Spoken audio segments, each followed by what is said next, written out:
Donc on m'a dit de vous dire que éventuellement je boufferai sur la pause, puis ensuite vous pourrez aller bouffer à la pause.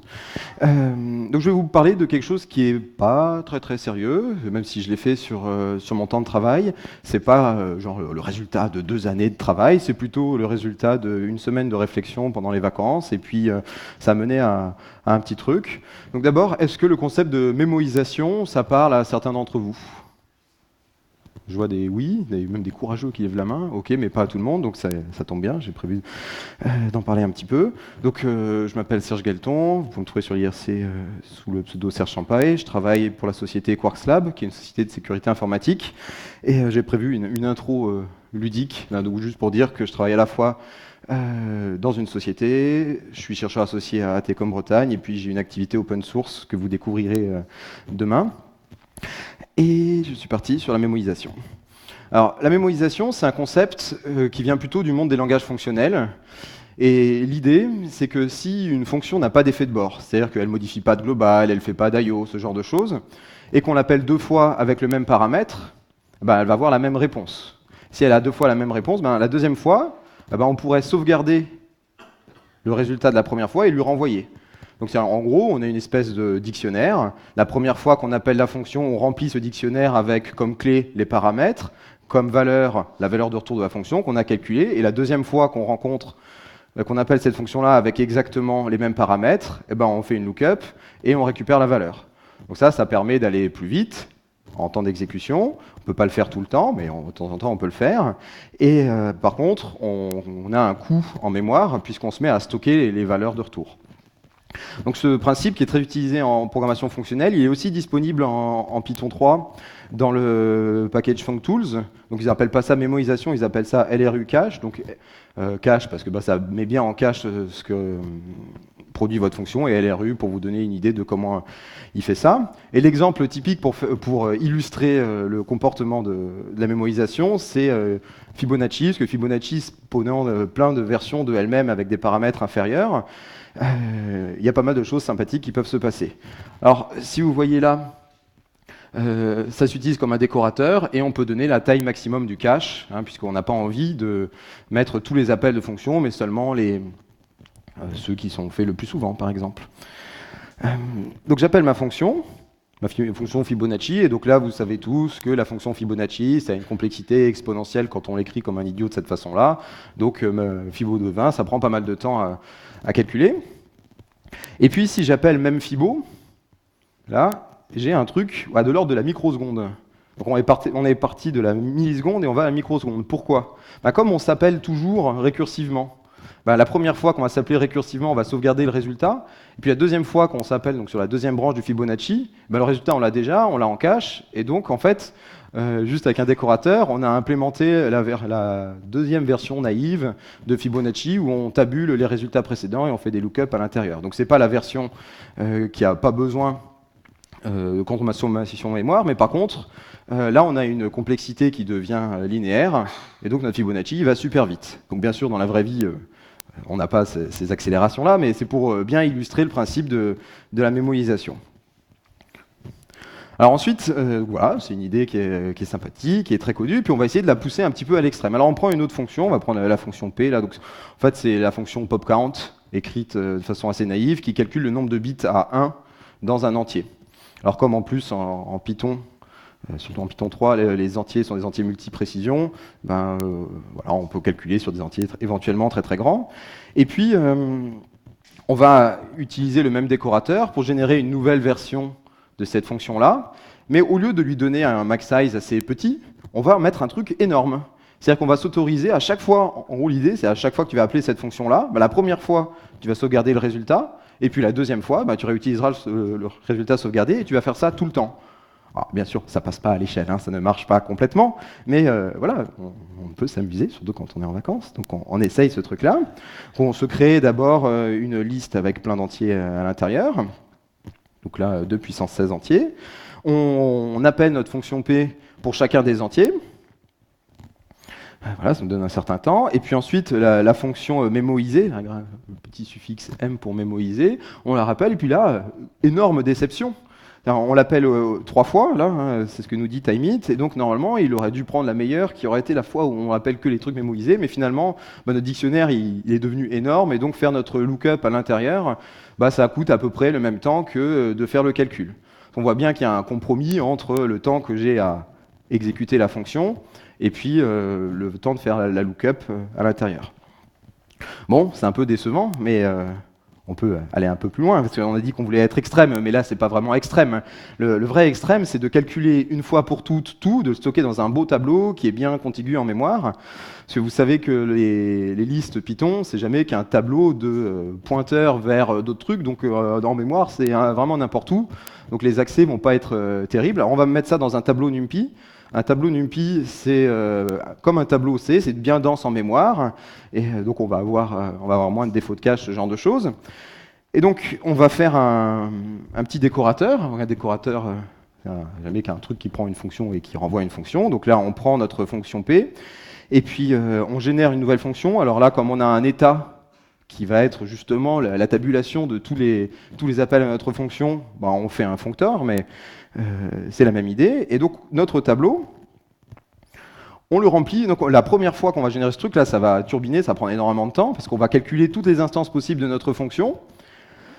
On voit que comme on utilise NumPy, on peut être un peu plus rusé sur la façon dont on va stocker ça. C'est que comme on sait que le nombre de bits il va être plus petit que 256, eh ben on peut stocker ça dans un entier non signé de 8 bits. Donc on va gagner en mémoire, alors qu'avant, ben, on avait des entiers représentés en Python qui sont plus gourmands. Et puis quand on fait un call, ben, finalement, faire appel de la fonction x, avec x en paramètre, comme x est un entier, ben, ça revient juste à aller chercher dans le tableau le xème élément et on renvoie ça.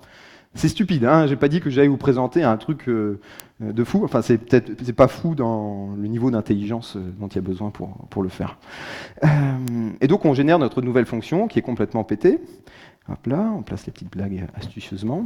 Et donc, on reprend la référence de la fonction d'origine, une centaine de millisecondes. Et puis, on appelle notre fonction tabulée, et là, waouh, on va 5 fois plus vite. Alors, on pourrait se dire, ah bah tiens, c'est marrant, j'ai trouvé une optimisation de Python de malade, je calcule tout en avance, et puis comme ça, les prochaines fois, ça ira super vite. Alors, déjà, je triche dans plein d'aspects, mais il y a un gros endroit où je triche, c'est que j'utilise Python. Parce que Python, c'est tellement lent pour calculer donc la boucle while, c'est un pop count, normalement, c'est une instruction. D'accord, il y a un intrinsèque GCC, et donc... normalement, ça se fait en rien, un pop count, alors que là, je dépense des cycles de n'importe où, donc ça fait que finalement, mon temps d'exécution devient plus négligeable par rapport au temps de faire mon accès mémoire. Mais on peut imaginer des fonctions encore plus gourmandes ou qu'on pourrait stocker de cette façon-là. Bon, ceci dit, c'est assez amusant. Et donc, voilà, l'idée, c'est qu'on peut aller encore plus loin que la mémorisation. On va se mettre à tout tabuler comme des malades et on va voir un peu ce que ça fait. Donc, on précalcule tout. On utilise une LUT. Donc une lookup table, hein, c'est juste un tableau, bon, faut être un peu plus rusé quand on se met en multidimension pour remplacer l'appel de fonction et on va voir un peu les problèmes qu'on rencontre et éventuellement à la fin de notre délire, on va essayer de trouver une utilité à ce qu'on a fait. Donc la première difficulté, c'est que là notre fonction, elle prend en entier des int, de toute façon, c'est une fonction Python, donc elle prend n'importe quoi qui respecte le contraint implicite, mais là, le contraint implicite, c'est tuer un entier, donc ça peut être un entier multiprécision, donc un domaine d'entrée qui est infini, ou limité par le nombre d'atomes dans l'univers. Et donc, je ne peux pas tout tabuler. Parce que, voilà. Donc il faut un moyen de définir le domaine de validité de ma fonction en entrée. Ensuite, d'essayer d'inférer un peu le type de sortie. Ensuite, on va falloir jouer avec les problèmes de taille mémoire et éventuellement avec les problèmes de temps d'exécution. Parce que bien sûr, la première fois qu'on tabule, ça prend du temps et éventuellement, ça prend trop de place. J'ai frisé plusieurs fois ma machine en écrivant ce notebook parce que voilà, je n'avais pas bien calibré. Donc on reprend notre fonction et là vraiment les problèmes d'entrée, de type d'entrée, etc. On les esquive joyeusement, on fait du Python 3, donc on utilise des notations et on se retrouve avec un truc qui peut ressembler à du Cython si on le dit vite fait, mais en gros on va utiliser des vrais types dont on connaît la taille, donc on connaît le domaine d'entrée pour les types de nos variables d'entrée et puis on va forcer le type de sortie parce que là on pourrait appeler une fois la fonction P et regarder ce qui sort, et on aurait certainement un int16, voire là, comme on fait un et avec un long, on aurait certainement un long. Donc là, on lui dit, à la fin, tu forces le type, et on esquive le problème. Le problème, c'est vraiment problème de taille. Alors quand on a des trucs qui sont trop gros, eh ben, on essaye de les compresser. C'est naïf de le faire comme ça, mais donc on peut essayer. Donc on va modifier légèrement notre fonction. Donc on reprend notre décorateur, et puis cette fois-ci on va compresser. Alors on va compresser avec du LZ4, j'en parle un petit peu rapidement après. Donc notre fonction tabulée, on la construit exactement de la même façon, sauf qu'en plus on compresse. Alors ça c'est super parce que notre tableau, alors surtout comme on renvoie des uint 8 et qu'on a un domaine d'entrée qui fait plus de 256 éléments, c'est sûr qu'il va y avoir de la compression. Je veux dire, c'est impossible que ça se passe pas comme ça, c'est la théorie de l'information. Et par contre, une fois qu'on l'a compressé, on ne sait pas accéder au énième élément dans un tableau compressé, mais comme on a décidé de ne pas être trop malin, on va tout décompresser au moment où on a besoin d'accéder, puis on accède à l'élément et on le renvoie. Donc là on compresse tout comme des fous. Donc la fonction P, qui est tabulée, est compressée.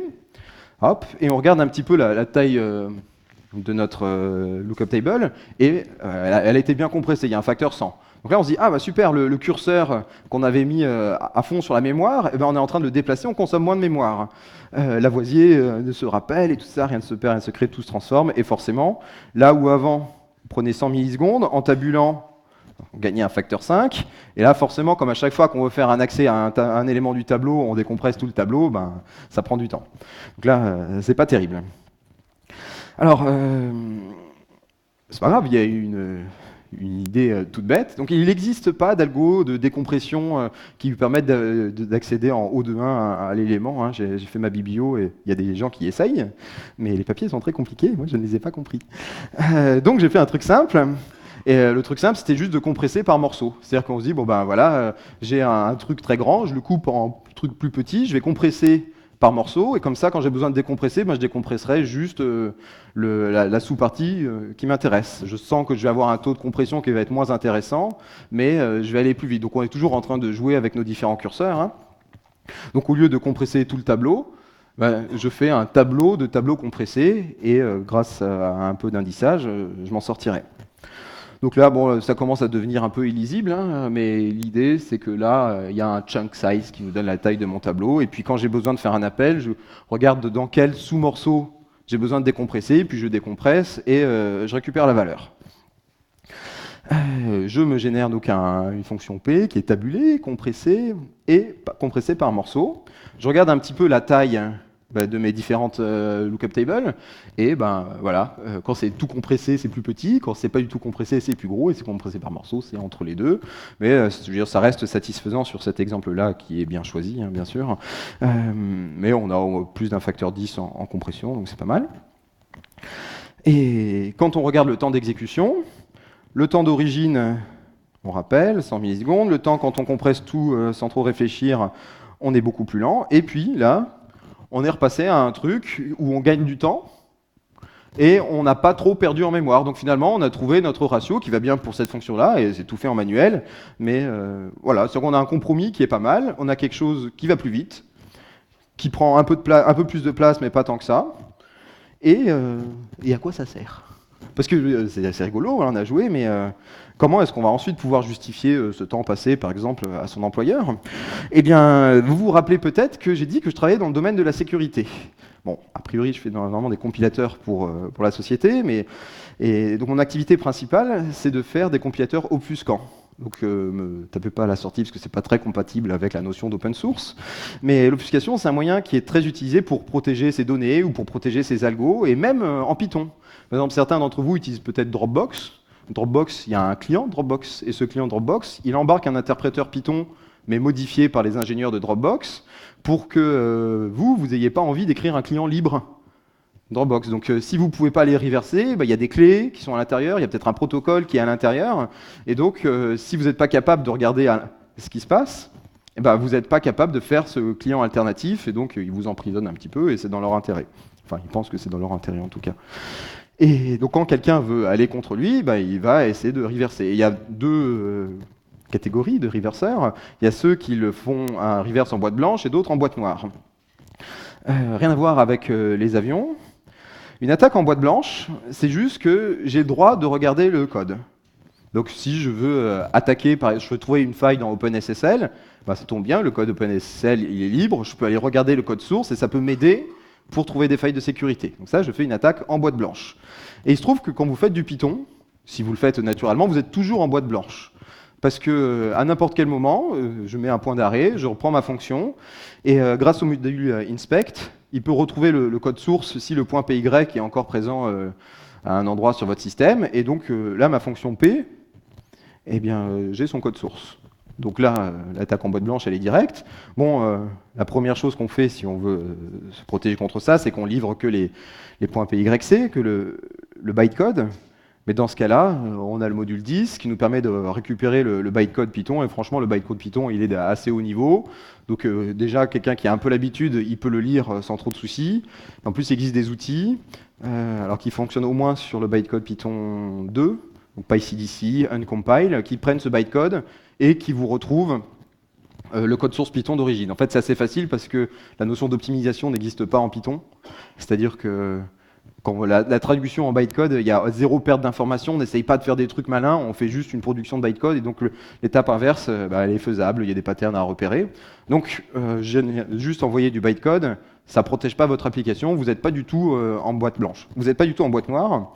La boîte noire, c'est que vous ne pouvez pas regarder à l'intérieur. La seule chose que vous avez le droit de faire avec votre fonction, c'est de l'appeler. Donc là, par exemple, je fais une série de P, et je regarde ce qui sort, et voilà, j'ai les entrées, j'ai les sorties, et c'est tout. Et à partir de ça, je dois comprendre ce que fait ma fonction P. C'est ça une analyse en boîte noire. Et là, si vous regardez ce truc-là, vous dites, mais diantre, on dirait qu'il a tout prévu. C'est exactement le contenu de mon tabulated. C'est-à-dire que le travail d'un reverser en boîte noire, c'est exactement, il a en entrée ce qu'on lui donne, il a en sortie ce qu'on lui donne, et il n'a rien d'autre, bah ça tombe bien.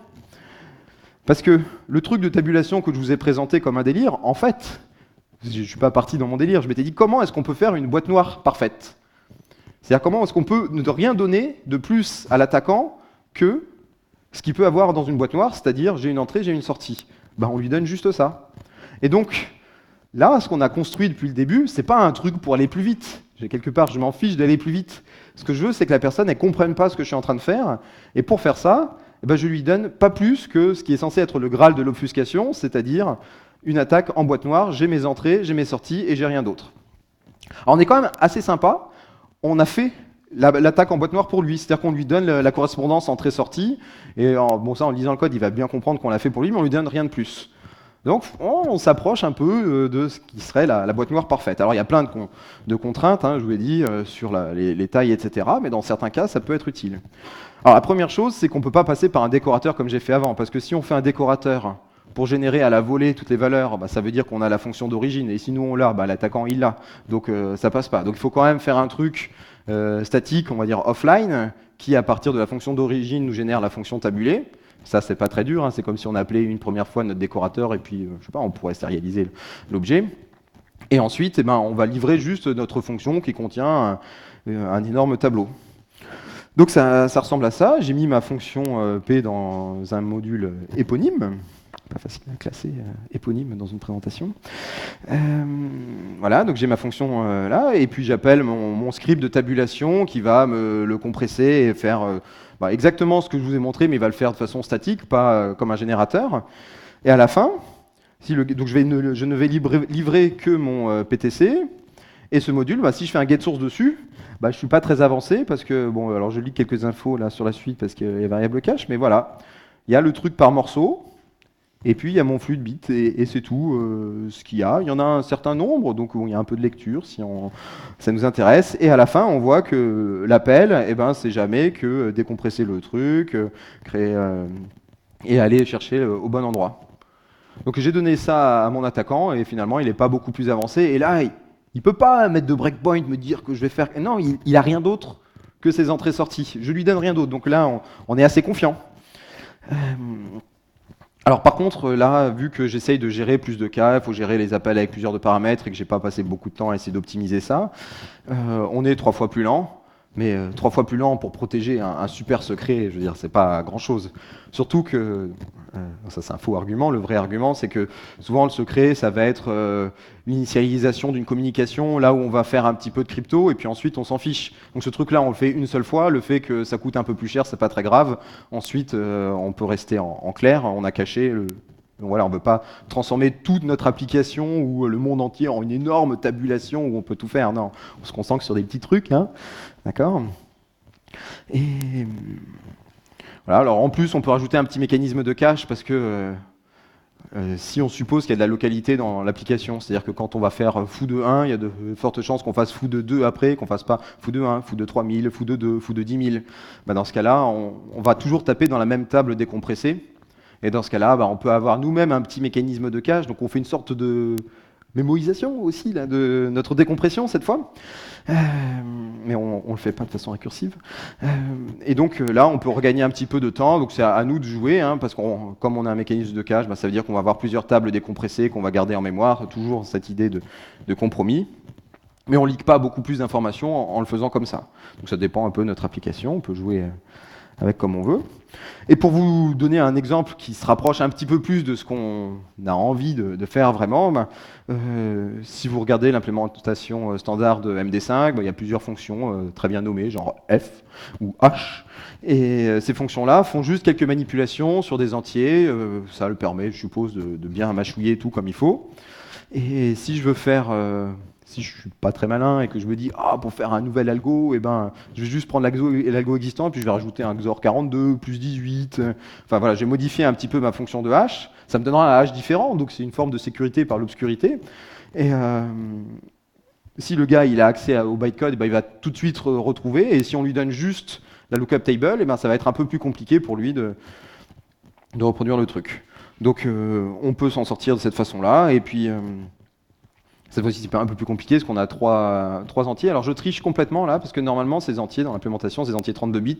Et donc je devrais avoir en domaine d'entrée 2 puissance 32 au cube.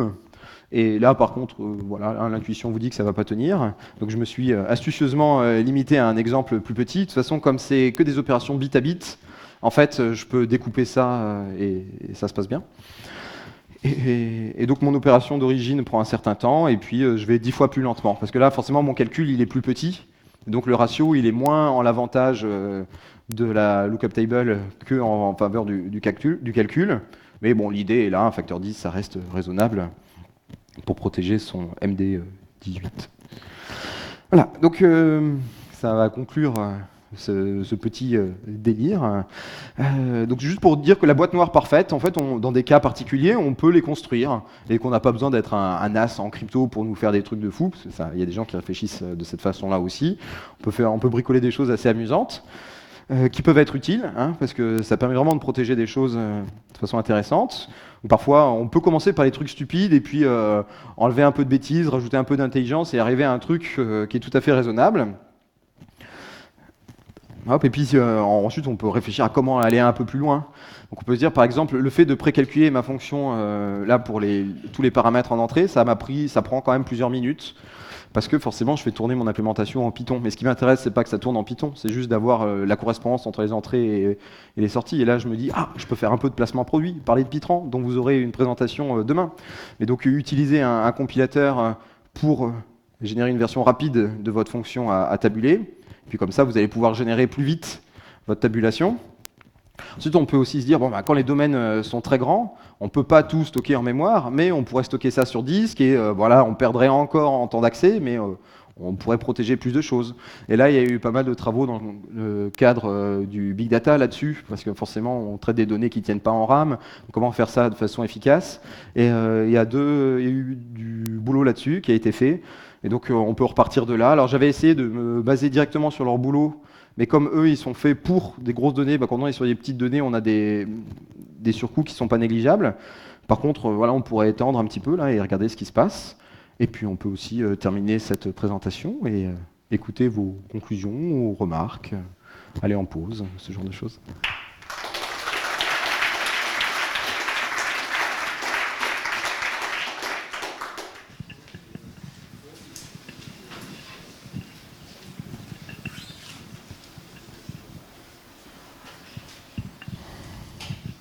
Bonjour, juste une petite question du coup. Si on prend l'exemple par exemple ce que vous preniez en MD5 ou un truc de crypto où on voudrait faire un traitement comme ça veut dire quand même qu'on se retrouve à donner à l'attaquant la table des entrées-sorties. Donc il a juste à l'inverser pour avoir la table des sorties-entrées et casser complètement le truc, non?